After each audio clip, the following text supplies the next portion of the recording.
When early electric cars were first gaining popularity, they were all pretty small things built for driving a few miles around cities and not much else. But today, the electric car market is teeming with a huge number of massive electric SUVs built to tackle cross-country journeys for you and the whole family.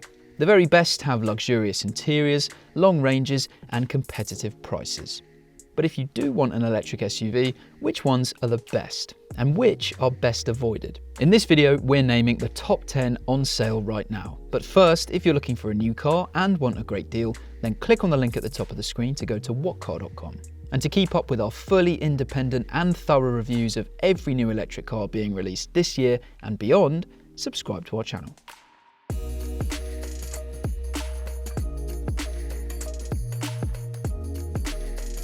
Kia knows how to make a good electric car.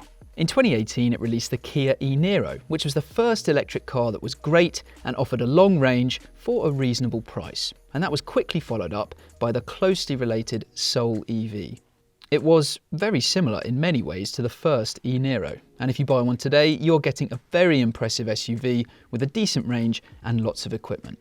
And it's the cheapest car in this list. Just bear in mind that the quirky, boxy styling leaves it with a fairly small boot and the ride is a little fidgety compared to the best EVs. And if you're wondering where the e-Niro is in this list, it's off sale and has been replaced by the Niro EV. We've driven that car abroad and been impressed. You can watch our review by clicking on the link at the top of the screen there, but we're yet to group test it here in the UK to find out exactly how good it is compared to its rivals. On the face of it, the Audi e-tron doesn't have a great range and the performance figures look a little weedy compared to other electric cars you can buy for similar money. But there is so much more to this car than the numbers. For a start, it has a very spacious and luxurious interior, which is as good as pretty much any other electric car out there. It also offers a properly cosseting ride and it's incredibly smooth and quiet on the move. There's a few different versions of the e-tron you can buy, but we think the clear pick of the range is the 55. There's a 50, but the claimed range is a pretty measly 197 miles, while the range-topping e-tron S is only a bit better than that. The 55 is better, but in the electric car class, there's no getting away from the fact that the range is ultimately still disappointing. We tested it in cold winter conditions and it only managed 182 miles. But if you don't need a big range, the e-tron is a fantastic EV. The Jaguar I-Pace was Jaguar's first fully electric car, and it remains the sole EV choice in the British manufacturer's lineup. Whatever the next electric venture is for Jaguar, it will be tough for that product to live up to the I-Pace. It has a lot of the same qualities as the e-tron. It's an electric SUV with a nice interior, comfortable ride, but compared to the Audi, it's better to drive and has a much better range between charges. Something that does slightly hold the I-Pace back is its maximum charging speed. While the e-tron can charge at 150 kilowatts, the fastest speed the I-Pace can receive is 100 kilowatts. To be honest, right now that isn't such a problem because most fast chargers in the UK can only deliver 50 kilowatts anyway. But in the future, as faster chargers become more common, you may be left a little frustrated that charging the I-Pace out and about will take longer than some rivals. The fuel-powered Volvo XC40 is a really great SUV, and when the first fully electric version of that car went on sale, it was also very impressive. But there was one problem: the price.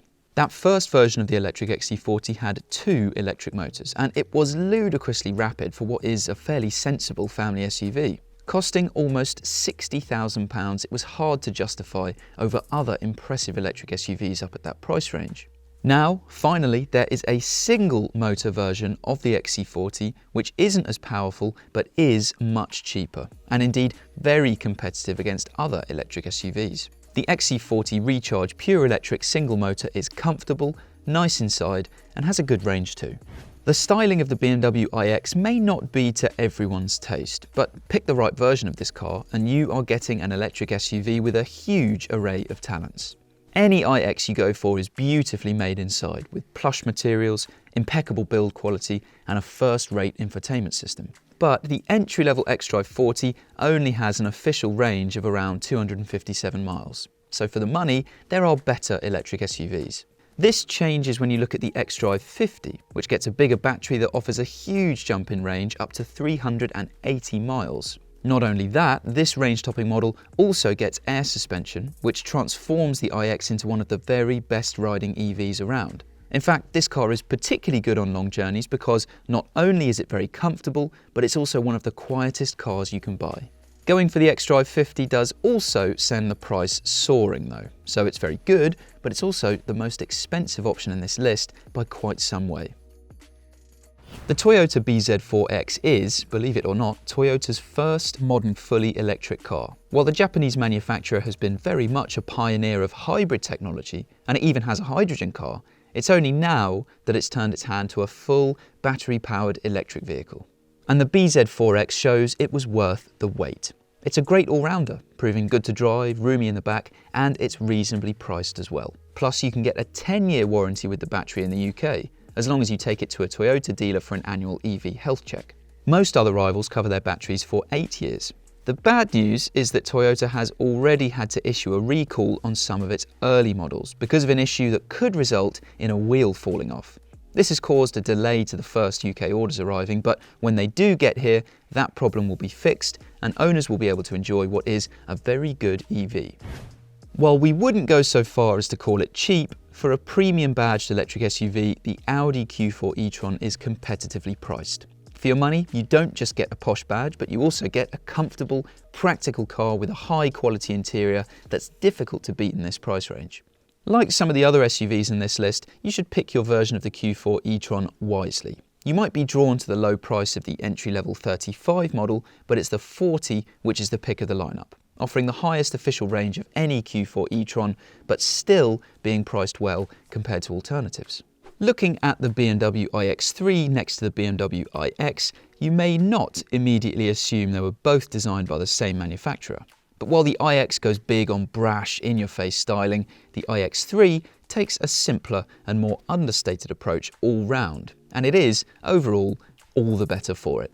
It's based on the fuel-powered X3, and just like that car, the iX3 is great inside, great to drive, and will get you further on a full charge than most rivals. Few cars in this list tick as many boxes as the Skoda Enyaq iV. For a start, you'll struggle to find a more practical electric car. It might not be available with 7 seats, but the space in the back is huge, with loads of legroom and headroom for some 6-footers to comfortably stretch out in. And the enormous boot adds to this car's strengths when it comes to practicality. But there's more to the Enyaq than just the space on offer. It has a nicely finished interior, a full 5-star safety rating from safety experts Euro NCAP, and a very competitive starting price. Indeed, you might think the best version of the Enyaq is the 80 because it gets a bigger battery and a longer range. But we'd actually stick with the entry-level 60 as long as you can live with the shorter range. If you can, you get a fantastic electric all-rounder which, for the money, is very tough to beat. But the very best electric SUV you can buy is the Kia EV6. At a glance, you may not immediately assume this is a big, traditional SUV because the sleek exterior blurs the lines between hatchback and SUV. But the fact is, the EV6 is longer than an I-Pace and absolutely huge inside, with rear legroom not far off what you'd expect from a limo. It's also got a fantastic 328-mile official range and the ability to charge at super fast speeds as long as you find a fast enough charger. Stick with the rear-wheel drive versions to keep the price down, and these models also have the longest ranges. And as with any Kia, the car is covered by a very long 7-year warranty too. So overall, it's a fantastic electric SUV that right now can't be beaten. Not every electric SUV is recommendable though. A look at the Ford Mustang Mach-E spec sheet might not ring many alarm bells. The pricing isn't cheap, but it's comparable with many of its rivals, and the official electric range of the different versions you can buy starts from a respectable 273 miles and goes up to an incredibly impressive 379 miles. But the Mustang Mach-E is a disappointing electric car. It has a very unsettled ride, which is enough to irritate anyone sat in it, even on the shortest of journeys. As we've already shown, there are plenty of other alternatives that are better. So those are the best and worst electric SUVs. What are your favourites? Tell us in the comments below. And if you want to see all of our reviews of every new car, subscribe to our channel. And don't forget, for a great deal on your next car, go to whatcar.com.